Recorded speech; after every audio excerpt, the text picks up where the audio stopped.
কি হলো? রেজাল্ট ফোনে এসএমএস করে পাঠিয়ে দিয়েছে। আমার তো ফোনটা ভেঙে দিয়েছে বাবা, সিমটাও নেই। এখন কলেজ খুলে রেজাল্ট জানতে পারবো। কি হবে? এমন একটা হাবভাব করছিস যেন মনে হচ্ছে ফার্স্ট ক্লাস বাঁধা। এমনিও ফেল করবি। তুই কি করে জানলি? শিক্ষামন্ত্রী ফোন করেছিল তো, বললো আপনি 3টে সাবজেক্টে ফেল করেছেন। তার মানে বাকি 3টিতে পাশ করেছি। কি মেয়ে মাইরি তুই? তোর মতো যদি সবাই হতো না তাহলে সুইসাইড রেটটাই কমে যেত।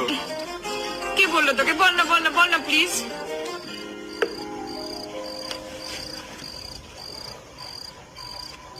মেসেজে দেখ। এটা তো আমার সিম।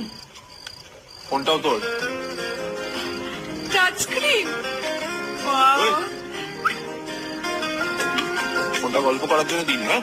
সকালবেলা অ্যালার্ম দেবে, তুই বাড়ির সব কাজ করবে, তাহলেই আমার ফোনের টাকা উঠবে। পুরো কুচুকু।